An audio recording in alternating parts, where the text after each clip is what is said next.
ISIS is on the march in Iraq, Al-Qaeda on the march in Yemen. The collapse of Yemen's government was a complete surprise to intelligence officers in the U.S. That's according to a top counterterrorism official. Listen. When you match up orders of battle and read about the resources available to the various sides, you would look at that and say there's no way that might happen. But obviously it did. And it's left us in a position now where, on relatively short notice, just over the past few months, the security situation deteriorated far more rapidly than we expected. The counterterrorism director says Yemen's army is now acting a lot like Iraq's army when it essentially allowed ISIS to make huge gains in that country last summer. Not long ago, President Obama claimed Yemen was a success story in the war against Al-Qaeda. The president said Yemen was a strong partner against the terrorists. But now the U.S.-backed government there has collapsed and the terrorists essentially have free rein. Yesterday, Al-Qaeda militants took over a military base in southern Yemen. The Washington Post newspaper described the attack as sophisticated. Today, Yemeni security officials say a suicide bomber struck a police headquarters. U.S. officials call the terror group's branch in Yemen its most dangerous and active offshoot. The U.S., Italy, Germany, Saudi Arabia, and other countries all closed their embassies in the capital this week. Leah Gabriel joins us now. Leah, there is a report the CIA is scaling back its presence in Yemen. Well, that's right, John. And according to the Washington Post, not all U.S. intelligence personnel have been evacuated from Yemen, but the U.S. Embassy was the major base of operations for intelligence collection. So its evacuation has made things much more of a challenge to collect intelligence at this point. Now, today, a Pentagon spokesman described the situation.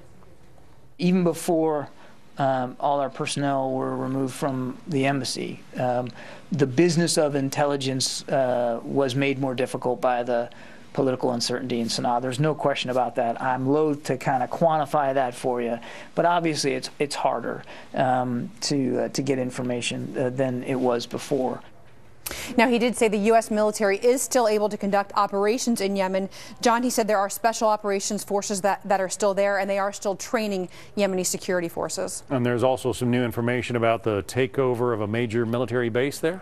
That's right. Now, the State Department says they have not been able to independently verify that al-Qaeda-linked militants have taken over seized a base in Yemen, but that it does speak to the heart of the situation there. Listen. We've been alarmed and concerned about the threat of AQAP in Yemen for some time now, and that's one of the reasons why we would like to continue our counterterrorism operations and coordination on the ground. Now, of course, Al-Qaeda's branch in Yemen is the group that claimed responsibility for the shooting at a French satirical newspaper last month. And John, there are also reports that the militants stole large amounts of weapons at that base. That can't be good news. Leah Gabriel, thank you. Bring in Fox News Sunday anchor Chris Wallace. Chris, Yemen is the place the president has said time and time again was a success story for U.S. policy in the Middle East. Well, the thing that strikes me that's just remarkable is that the head of the counterterrorism center, Nick Rasmussen, saying yesterday, we were taken by surprise. It was less than a year ago. It was last June when top U.S. officials were saying we were taken by surprise by the swift advance of ISIS and the fact that they'd been able to take over the second largest city in Iraq, Mosul. And so, as I say, in less than a year, both in Iraq and in Yemen, our intelligence services are taken by surprise by the advance of Islamic jihadists. Makes you wonder what they're doing. Yeah, and now Jen Psaki at the State Department is saying we are alarmed and concerned about the developments in Yemen. Again, this is a country that until a month or so ago had a government friendly to the United States. That government was completely overrun. And as you say, all of this apparently a surprise to American intelligence. Well, and we've got to put this in context. The Al-Qaeda force in Yemen, Al-Qaeda in the Arabian Peninsula, I think it's fair to say is the most dangerous Al-Qaeda offshoot in terms of the U.S. homeland. Some of these other groups, even ISIS, are primarily inward-looking, primarily focused on their region and establishing a caliphate in Iraq and Syria. Al-Qaeda in the Arabian Peninsula has made no bones about the fact that they want to attack the West. They, as you say, they were behind the attack in Paris on the Charlie Hebdo headquarters. They were also behind the attack in 2009 on Christmas Day, the underwear bomber who got on that plane over Detroit and was trying to blow it up when his bomb didn't go off. So the idea that we are pulling, as you and Leah just talked about, that we're pulling dozens of CIA operatives out of Sana'a, the capital of Yemen, where they have been in close consultation, working hand in glove with the Yemenese government to try to fight al-Qaeda in the Arabian Peninsula, and we're pulling troops out.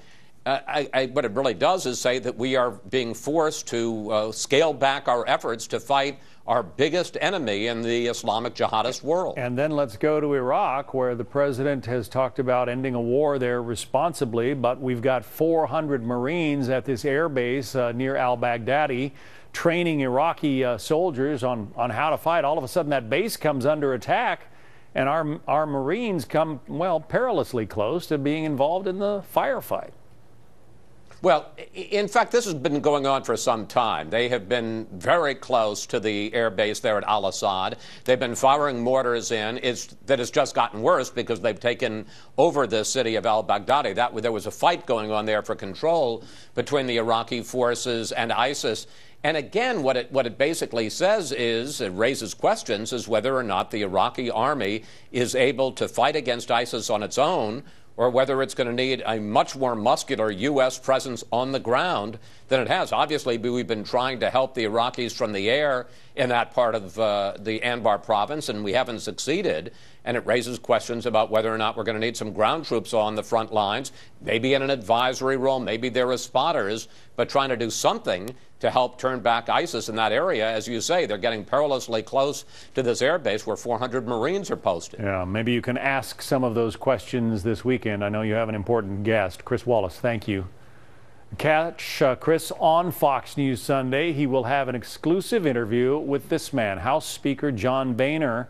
He will also talk with Alabama's Chief Justice Roy Moore about the battle over same-sex marriage in Alabama and beyond. That's this Sunday on your local Fox station. Check the local TV listings.